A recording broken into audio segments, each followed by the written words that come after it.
Hey all you super players out there, Ben Lodice aka 5 Buck Lunch, coming at you with a commentated match. This is the finals of our local shop championship. Javad Cruz versus Connor Ellis. Javad is playing Broly. Javad is playing Jiren, and Connor is playing Beerus. Starting off with a pretty standard play from the Jiren player, we're going to see an attack put in play a carousel for free and get the one drop that gives all his guys barrier. Then he's going to play a second carousel, probably searching out the blocker would be my guess. Oh no, Coquette. Okay. For those of you that don't know Coquette, you can discard one to grab it back from the drop, so it's really good for your successor plays.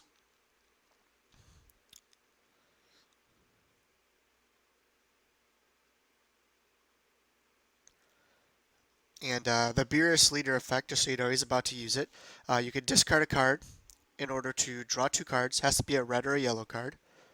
And the Whis that he just put in his drop area, you can actually, in active battle, you can warp it in order to minus something by 5k and then take a life if you want to. So it's very useful for Awakening. It's something only Beerus leaders can use. And it is also something that is only minorly useful against Jiren due to the fact that most of their guys are always going to have barrier.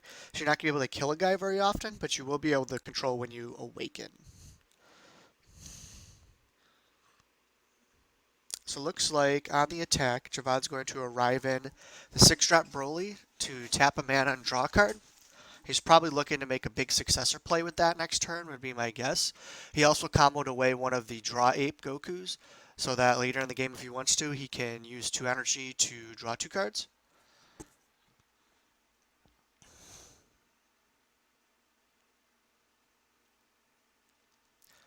So here comes his Awaken. Untap 1, draw 1.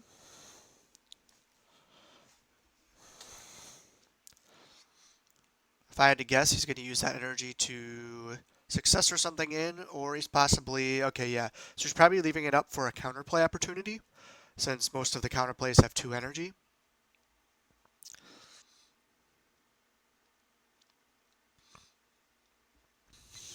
Pretty nice energy there for Connor, the Beerus player. He's got 3 of his check energies already. And he's discarding another 1-drop Whis in order to draw 2 cards. So now if he wants, he can take up to 2 life for free. He's really got to deal with that Broly here. If he doesn't, he's going to have a lot of issues when it comes down to big successor plays. So now he's going to put in play the SS4 Son Goku. Its ability is that it can come in play for 2 if you have a multicolor energy. And you can, when you awaken, you can boost it by 10k and draw a card. And now here he sees he's going to use that Whis in order to lower the Broly by 10k total, so it's down to 15. And he's going to attack it with his 15k battle card and combo a card up to 20.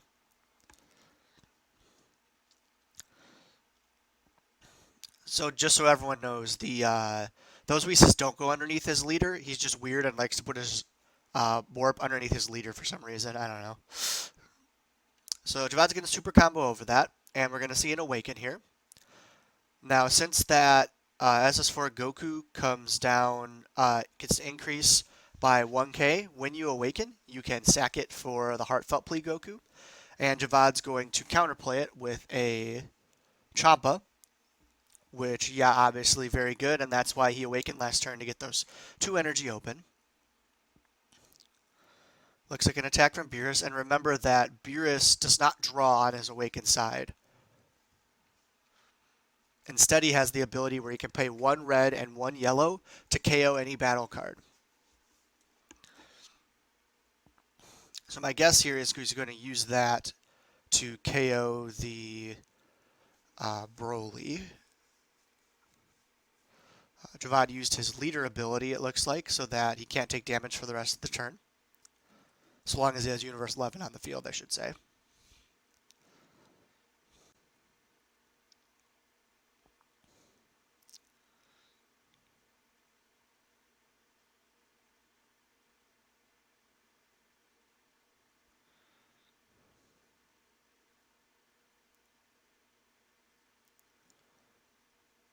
Looks like Connor's warping in order to put in play. Oh, he's comboing. Oh, that's right. His leader also has the ability of once per turn, you can combo a battle card, a multicolor battle card from your drop area.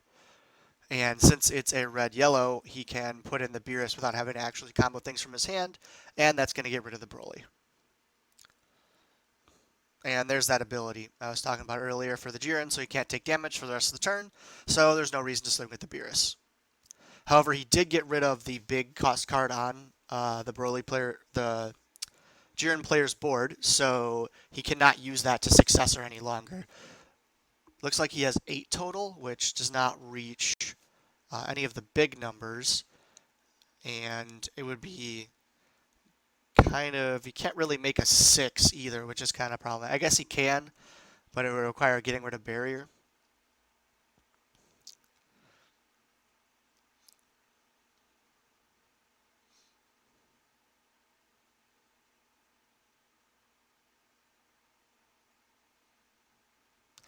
So yeah, the Jiren player is in kind of a tough spot now. He can't put in play things for free anymore. All right, that makes it a little better. So he's going to discard a card to put Coquette in play. And up there, that takes him from 8 to 9. And it's going to trigger both his Karisols, which is, this is an interesting play because but he doesn't get a huge amount of benefit from the android. I guess he's going to get to tap down his cards and draw a card, which is nice. He'll reset his board with his Karisols here, getting a blocker and a barrier card. Oh, actually, he's going to go for Topo. So that's interesting. So instead of skewing the blocker, he's just going to go with a card that'll later allow him to take a card out of his opponent's hand, which is probably pretty good considering the fact that I believe he's pretty down on card advantage right now. And we'll see a Flying Nimbus with no discard, it looks like. Since he's not probably only going to have one more attack, it's not really that much of a point. But he did get to draw a card with the Super 17 effect, so I'll kind of help him gain that card advantage. My guess is it's just going to be a leader attack from here and then a pass, since I don't think there's much he can go into with the cards that are currently on his board. Okay, so you couldn't really see it, but he discarded the Tournament Pack Jiren there. When you discard that Jiren, you get to put in play 2 1-drop Universe 11 cards from your drop area. So now he's got the double barrier up, so it's going to be a lot harder to get through his little 1-drops. And it looks like we might see a Cell here, which is interesting because, alright, so he's basically going for game here. Now, Cell doesn't get to discard 3 cards because he doesn't have 5 energy, so basically all it is a big fat quad strike, and I think he's just going to go for game here with it. It's very interesting. I'm guessing he thinks he can't survive next turn, but he has a lot more cards than him, so this is actually a very risky play.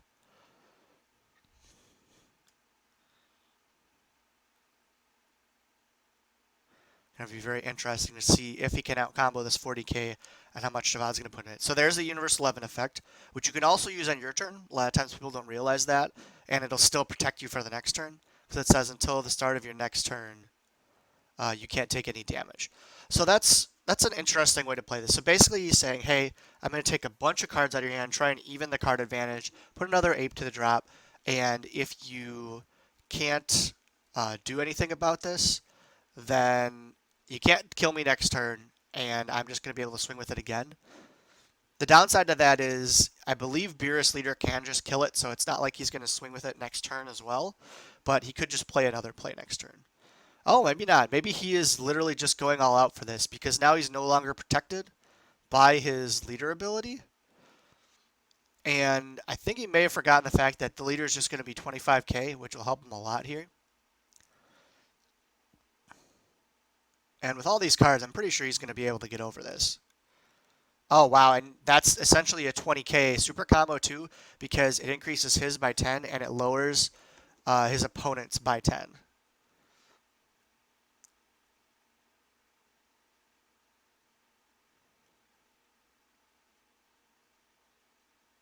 One interesting thing to note about Connor and the way he plays his deck, he plays Chain Zeno in it, which you don't see a whole lot anymore, but is a very, very good card. A very good combo piece. Okay, so he did have another Jiren in order to protect himself again. So now he's back under his leader's protection. That makes that play out make a lot more sense. And so here's Baby Vegeta. For those of you that don't know, has the ability to discard a card to either tap something ignoring barrier or kill something tapped ignoring barrier. So he essentially played it, discarded 4 cards to kill all of his Universe 11s. And since he no longer has any Universe 11 on the board, he's no longer protected by his effect, and he is super dead. So that was really cool, actually. That's a cool way to finish that card you don't see a whole lot. And yeah, some pretty cool tech cards there by Connor in order to win this match. But yeah, so a really cool match. I wanted to share that. That was the deciding game in the shop championship up at our locals. So yeah, go out there, play some super, and have some fun.